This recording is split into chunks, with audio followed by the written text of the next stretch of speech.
नमस्कार, मैं हूं मेघा वर्मा। सिने आजकल न्यूज में आपका स्वागत है। बुलेटिन का रुख करते हैं कुछ खास खबरों के साथ। आज अभी हमारे साथ हैं चेनारी विधानसभा सुरक्षित से श्री मुंगेरी पासवान जी, जो कि अभी विधानसभा चुनाव का तैयारी में लगे हुए हैं और इनका कार्य क्षेत्र में बहुत बढ़िया प्रचार प्रसार शुरू हो गया है। तो आइए इनसे हम जानते हैं कि किस मुद्दे पर वो अपना कार्य को आगे बढ़ा रहे हैं। तो मुंगेरी जी, सर आप बताइए अपने बारे में। सबसे पहले सभी को नमस्कार। मैं मुंगेरी पासवान, रोहतास जिला अध्यक्ष जदयू दलित प्रकोष्ठ। अभी जो आपने बोला मेरा दौरा और प्रचार, अभी मैं प्रचार नहीं कर रहा हूँ। अभी जो हमारे माननीय मुख्यमंत्री जी श्री नीतीश कुमार जी का जो कार्य धरातल पर चल रही है उसकी समीक्षा और बूथ कमेटी की समीक्षा सारे हम लोग कर रहे हैं। हमारा संगठन किस प्रखंड में कितना मजबूत है सारे का जायजा हम लोग ले रहे हैं। जहाँ कमज़ोर है वहाँ हम लोग उस पर जोर दे रहे हैं ताकि मजबूत हो। चुनाव के लेकर के सर आपका क्या रणनीति है? चुनाव आपको पता है कि हमारे पार्टी के भी वर्तमान विधायक ललन पासवान जी हैं और मैं भी टिकट के दौर में हूँ। अगर माननीय मुख्यमंत्री जी का मेरे ऊपर विचार आता है, मुझे ऊपर से आदेश दिया जाता है कि नहीं चुनाव आप लड़ें, मैं चुनाव अवश्य लड़ूंगा। और क्षेत्र में भी बहुत जनता की मांग है कि नहीं मेरे विधायक अब की बार मुंगेरी पासवान हो। क्षेत्रीय जनता में आप जो दौरा है उसमें आपका अभी तक का अनुभव कैसा है और जनता जो है उसका मूड कैसा है क्षेत्र में? अभी तक संतोष जी हमने चारों प्रखंड का दौरा किया। वर्तमान विधायक से यहाँ का लोगों का झुकाव जो है कट चुका है। बहुत सारे लोग उनका काफ़ी विरोध कर रहे हैं। यहाँ तक कि कुछ दिन पहले देखे होंगे जदयू कार्यकर्ता भी उनसे रुष्ट हैं, वो भी उनका चैनल के माध्यम से विरोध कर रहे हैं। तो हमारे प्रति जनता का बहुत बड़ी झुकाव है।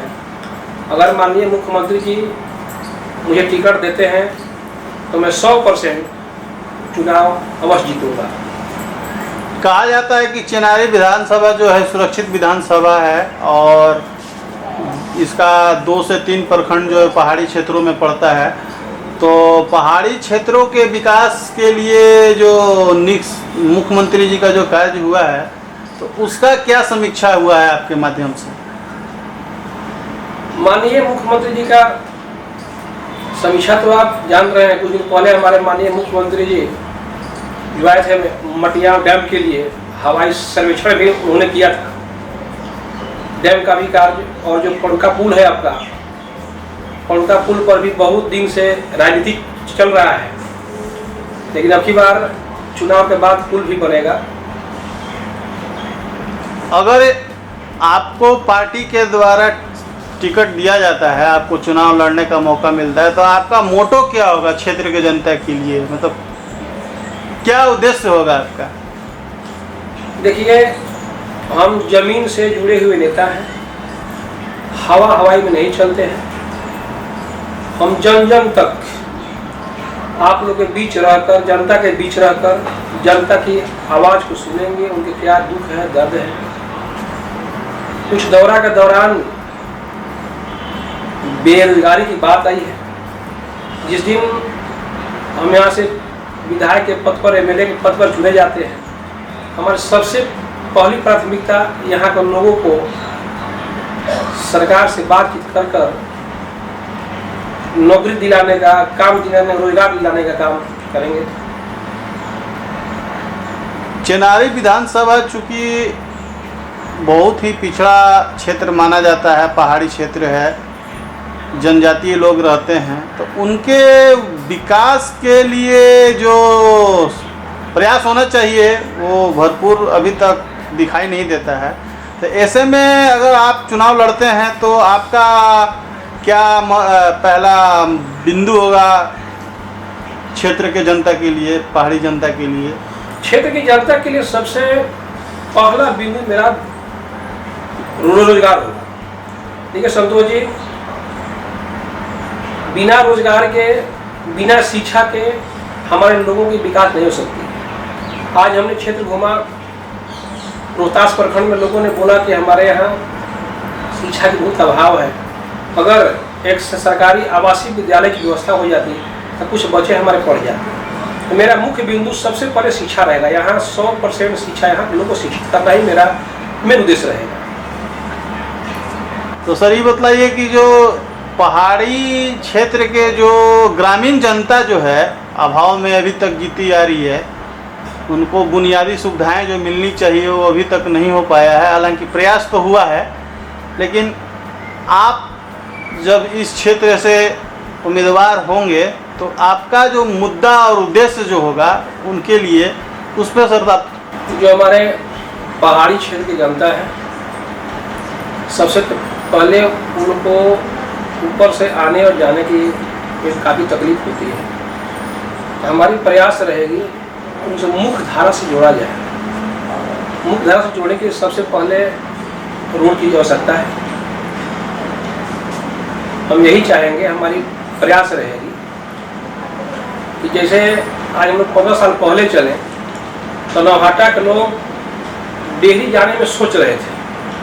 रोड की इतनी हालत खराब थी कि लोग सोच रहे थे, लेकिन आज लोग 1 घंटा के दूरी में, समय में नौहाटा से डेहरी आदमी जाके सकता है। जितना हम चाहेंगे कि पहाड़ का जितने भी गांव हैं, जैसे माननीय मुख्यमंत्री जी के द्वारा जितने भी ग्रामीण क्षेत्र है सभी को सड़क से जोड़ा गया, उसी तरह हमारी प्रयास रहेगी कि हमारे विधानसभा में जितने भी पहाड़ी क्षेत्र गांव हैं, ऊपर और नीचे भी, जहां अभी तक रोड नहीं पहुंची है, सबसे पहले वहां के लोगों को रोड की मुहैया कराया जाए ताकि वो लोग समाज से जुड़ सके।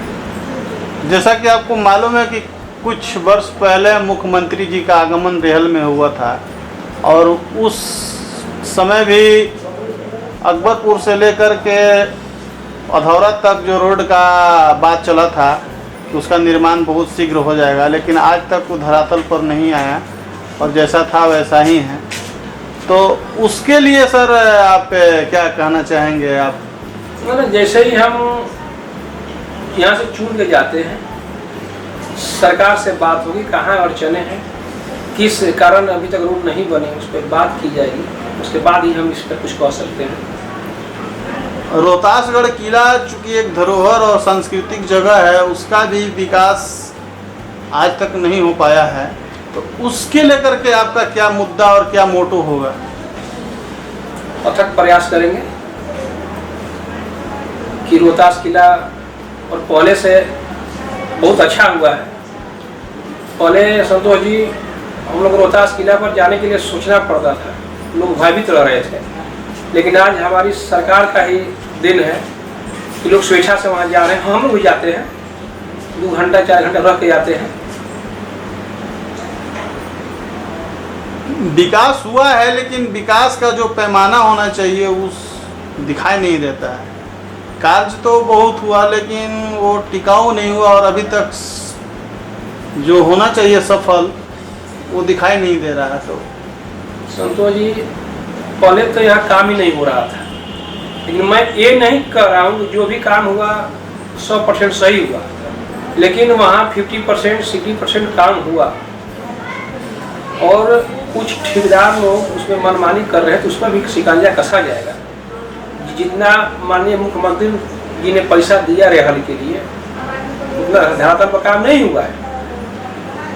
और यहाँ कमी किसको कहा जाए, यहाँ के माननीय विधायक जी के देख रेख में सारा काम होता है। वो चाहिए कि हमारे क्षेत्र में कितना काम हुआ है, रोड बना, तालाब कटा, कितना नहीं काटा, उनकी भी जिम्मेदारी बनती है। नौजवान और छात्रों के लिए आपका क्या मोटो है?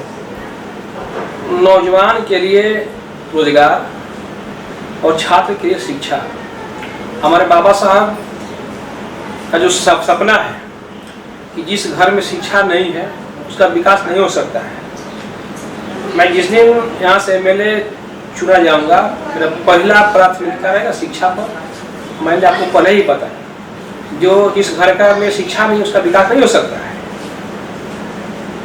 अंत में आप अपने क्षेत्रीय जनता से क्या अपील करना चाहते हैं? हमारे क्षेत्रीय जनता से अपील है कि आप लोग एक बार मुझे एमएलए चुनने का काम करें। मैं आपको दुख में सुख में हमेशा साथ दूंगा। जिस समय खोजिएगा, मैं जीतने के बाद आज वादा करता हूँ कि मेरे चिनारी विधानसभा में 4 प्रखंड हैं और चारों प्रखंड में महीना में एक दिन का जनता दरबार लगाऊंगा, ताकि हमारे पहाड़ी क्षेत्र के लोगों को पटना न जाना पड़े हमसे भेंट करने के लिए, क्योंकि यहाँ के लोग पटना जाने के लिए सक्षम नहीं हैं। लेकिन जब यहाँ से मैं विधायक बनूंगा, हमारी हर प्रखंड में महीना में एक दिन का जनता दरबार लगेगी। चलिए, आपका बहुत बहुत धन्यवाद सर। नमस्कार। इस बुलेटिन में फिलहाल इतना ही। आप देखते रहिए सिने आजकल न्यूज। नमस्कार।